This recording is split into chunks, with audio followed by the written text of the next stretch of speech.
मर्यादा पुरुषोत्तम भगवान श्री सीताराम जी के चरणारविंद में मैं अपने मन मधुकर को लगाते हुए बारंबार प्रणाम श्री सद्गुरु महाराज जी के चरण कमल में मेरा बारंबार प्रणाम, श्री महाराज जी का मेरा दंडवत प्रणाम और यहाँ पर उपस्थित सभी भगवत भक्त जनों को हमारा श्री राम ये सब जग जानी कर्म प्रणाम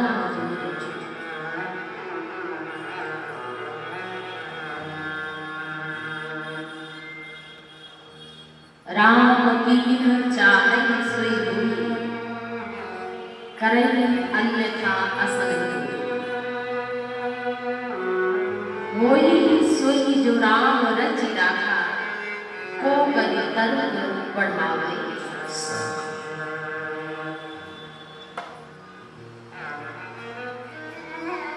अब इस चौपाई का बहुत व्यापक होना वही है जो राम जी चाहते हैं। हमारे आपके सोचने से सब चीजें कहाँ हो पाती, क्योंकि जो हमारा जीवन है वो केवल आज के कर्म के अनुसार नहीं चल रहा है, ये पूर्व जन्म के या पूर्व समय में किए हुए कर्म के फल स्वरूप और मिश्रित वर्तमान के कर्मों के फल के सहित में जीवन प्रशस्त होता है। ऐसा नहीं कि राम ने कर्म बनाया है, राम ने कर्म बनाया है प्रभु ने, अब हम जैसा करेंगे वैसा हमारे पास लौटकर आना ही आना है। तो श्री महाराज जी ने आप सभी को सारी बातें बताई दी हैं और आप सभी भक्तजन हम सभी आइए प्रभु की कथा का श्रवण 9 दिन तक करेंगे। जैसा महाराज जी ने कहा कि जिसने राम कथा को सुनकर कह दिया बस इतना ही, उसने रस नहीं जाना। राम कथा रामचरित्र जे सुन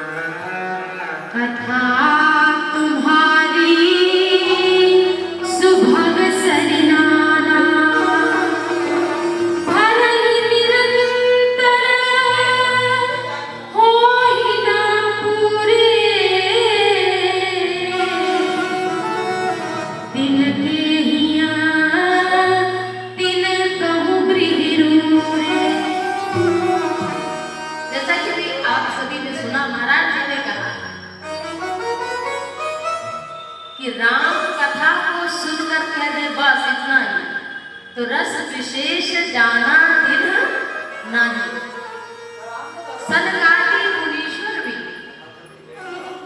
आशा बसन बेसन यह कि नहीं, और रघुपति चरित होई ताहस नहीं। सनत सनंदन सनातन सनत कुमार, इनके जीवन में भी व्यसन है। कहते ना कि हमें व्यसन लग गया है, शराबी को शराब का व्यसन लग जाता है, भांग गांजा शराब या कोई अन्य व्यसन जो भी हमें लगता है जीवन में, किसी के संग का व्यसन, कुसंग का व्यसन तो छूटता नहीं है। कहते हैं ना कि भाई आदत होगी, बिना इसके काम नहीं चलता।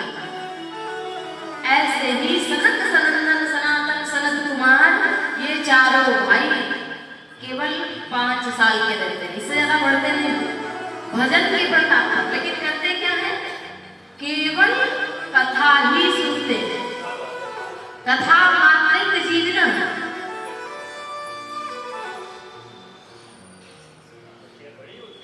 जैसे समुद्र में नदियां आती रहती हैं, लेकिन समुद्र में कभी बाढ़ नहीं आता समुद्र। आप सभी ने सुना होगा कि गंगा नदी में बाढ़ आ गई, यमुना में बाढ़ आ गई, नर्मदा में बाढ़ आ गई, सरयू में बाढ़ आ गई, कावेरी में बाढ़ आ गई, लेकिन कभी नहीं सुना होगा कि समुद्र में बाढ़ आ गई। समुद्र में तो सुनामी है।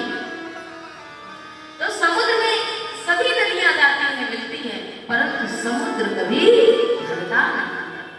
ऐसे ही जो कथा के रस रसिक जन भक्त हैं, उनको नाइती नाइती नाइती नाइती इतना ही नहीं, सारद शेष महेश विधि आगम निगम पुराण, अनेति नेति कहि जासु गुण, करहि निरंतर गान। तुमहि आदि खग मसक प्रजनता, और नभ उड़ाई नहीं पावहि अंता। तिमि रघुपति महिमा गाहा, तात कबहु को पावहि थाहा। भगवान की कथा को शारदा भी कह रही थी, माँ सरस्वती अपने लोक में कह रही है, ब्रह्मा जी 4 मुख से कह रहे हैं। माता सरस्वती अपनी बुद्धि के द्वारा कथा कर रही है। भगवान शंकर 5 मुख से भगवान सीताराम जी की कथा को सुना रहे हैं।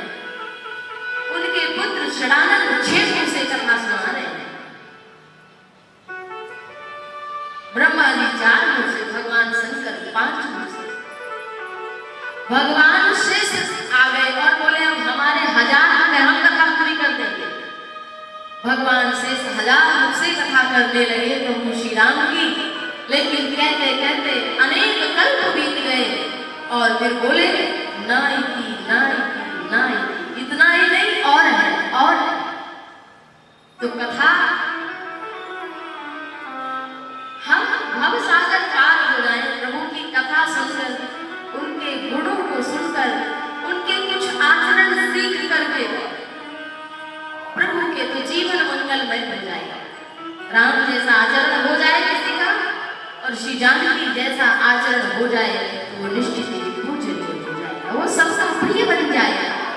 और जो आचरण विहीन है वो कितना ही संपत्तिवान हो, धनवान हो, विद्वान हो, ज्ञानवान हो, सभी कलाओं से परिपूर्ण हो, लेकिन अगर वो प्रभु श्री सीताराम जी के गुणों को नहीं धारण करता तो वो किसी का प्रिय नहीं बन सकता। राजा भले बन सकता है, विद्वान भले बन सकता है, ज्ञानी भले बन सकता है। कुछ श्लोक, कुछ चौपाइयां गीता भागवत इत्यादि की श्रवण करके, पढ़ करके, उसका स्वाध्याय करके, लेकिन अगर आपको सबका प्रिय बनना है तो श्री राम कथा, श्री राम चरित्र को सुनना होगा और जीवन में उसको धारण करना।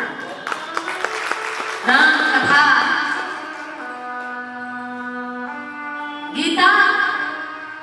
श्रीमद् भगवत गीता ज्ञान का स्वरूप है और श्रीमद् भागवत वियोग का ग्रंथ है। गीता योग का ग्रंथ है, श्रीमद् भागवत वियोग का ग्रंथ है, लेकिन श्री रामचरितमानस प्रयोग का ग्रंथ है। अगर आप जीवन में इसका प्रयोग कर लेंगे तो कभी मानसिक रूप से बीमार नहीं पड़ेंगे। तो कोई चाहता दुनिया में बीमार है ना? सबसे ज्यादा बड़ी बीमारी हमें तो नहीं लगता, आज इस युग में बहुत कम लोग खाए बिना मर रहे हैं। सबसे ज्यादा लोग मर रहे हैं दिन दिन किस चीज से? मन के रोग से। मन का जो रोग है, अब ये महाराज जी ने कथा हम सभी के लिए रखी, तो ये जो मंदिर का परिसर है यही तो अस्पताल है और यहाँ पर बैठे संत वही तो वैद्य हैं, वही तो डॉक्टर हैं और जो श्री रामचरितमानस इत्यादि ग्रंथों में लिखा वही तो संजीवनी बूटी, वही तो दवाई है।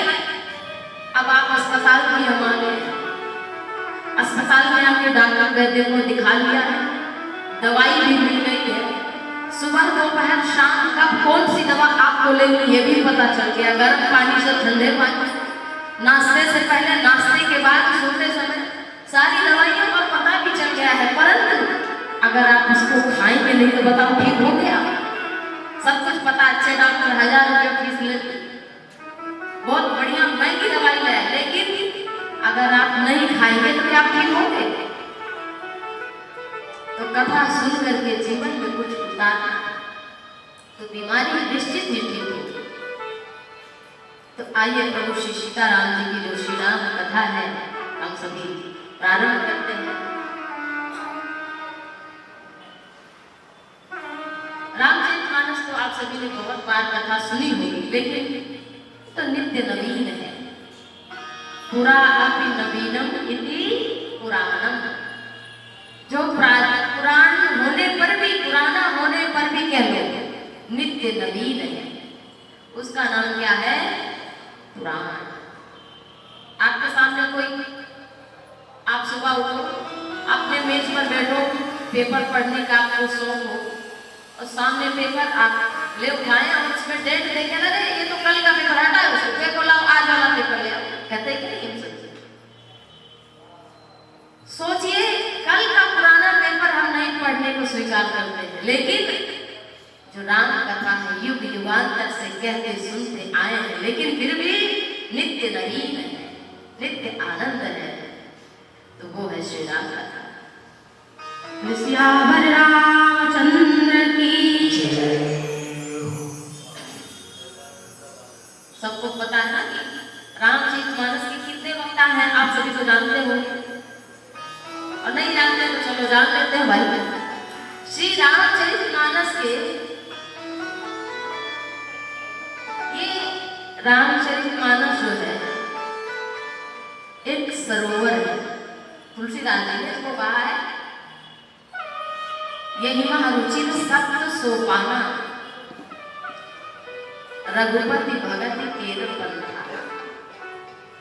रामचरितमानस ही एक सरोवर है, बाकी जितनी रामायण है आपने सुना होगा, कंब रामायण, अध्यात्म रामायण, आनंद रामायण, वाल्मीकि रामायण, रामायण शतकोटि अपारा।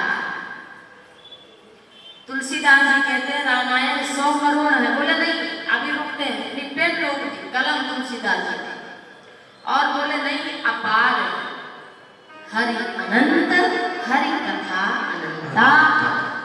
अब कहा ही सुना ही बहुविधि सब, तो राम जी का चरित्र अनंत है, अपार है, लेकिन और सब रामायण है। रामायण का मतलब जानते हैं, राम प्लस अयन, अयन का मतलब है भवन, घर, धाम। राम का घर, राम का धाम, राम का भवन। अब राम जी के भवन में, घर में आने के लिए, मंदिर में हमें पहले नहा कर आना पड़ेगा कि नहीं?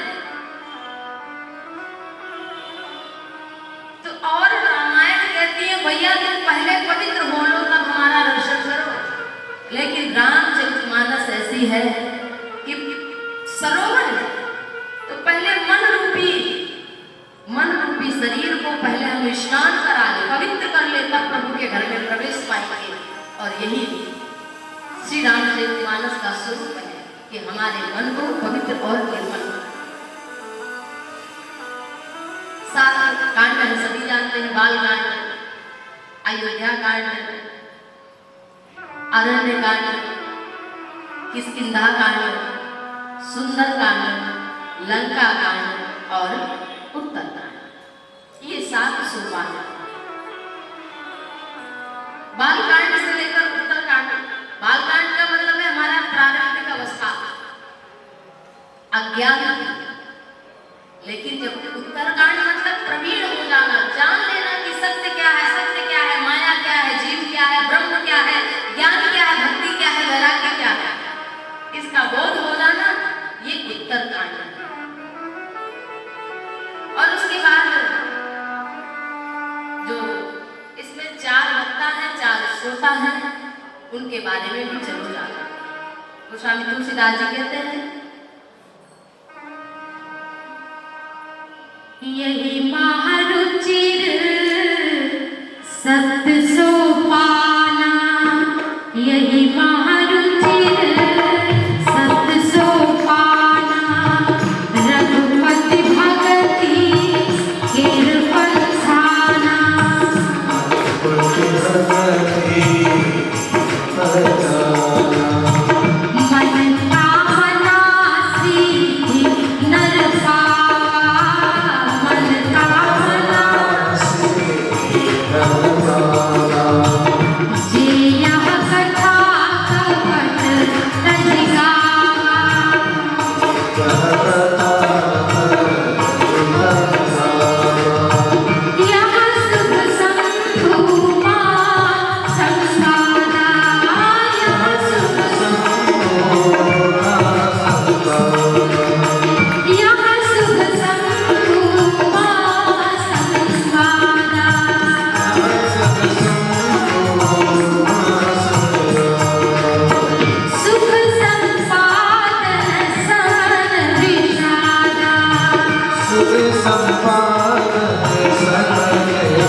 कैलाश के सुंदर शिखर पर भगवान शंकर उमा से बार बार ये कहते हैं, उमा कहूं, यानी कौन कह रहा है? भगवान शंकर उमा को, पार्वती को ये श्री राम कथा सुना रहे हैं।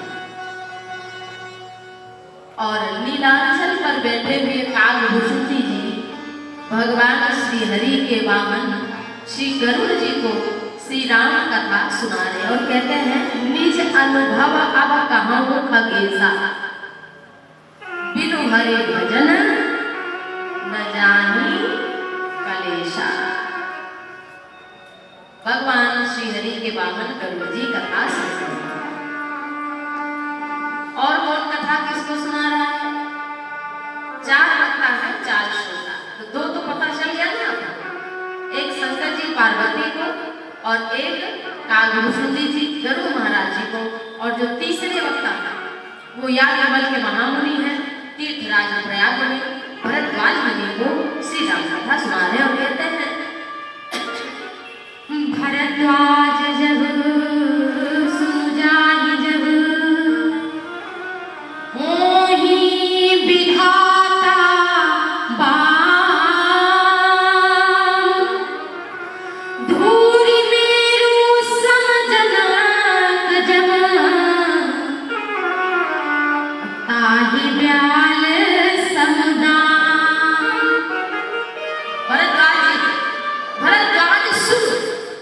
याज्ञवल्क्य की कथा सुना रहे हैं कि हे भरद्वाज कथा को सुनो।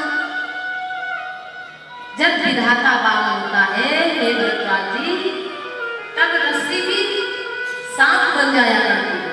जब विधाता प्रतिकूल हो, भाग्य प्रतिकूल हो, ऐसा कहते हैं कथा सुना। तुलसीदास जी से पूछा गया कि बाबा आप किसे कथा सुना रहे हैं? तो तुलसीदास जी ने कहा पाई न कही गति पतित पावन, राम भजसु सठ मना, गणिका जामिल व्याध गीध, गजादि खल तारे घना। तुलसीदास जी कहते हैं सुनु सठ मना। तुलसीदास जी कह रहे हैं सुनु सठ मना, ए सठ मना। वो किसी को नहीं सुना रहे तुलसीदास जी, अपने मन को। तुलसीदास जी कहते हैं पहले हम खुद तो समझ लें, तब तक दूसरों को समझाएं। अभी तो हम खुद ही नहीं समझे हैं, खुद ही माया से नहीं पार हो पाए, तो दूसरों को कैसे करेंगे? तो इसलिए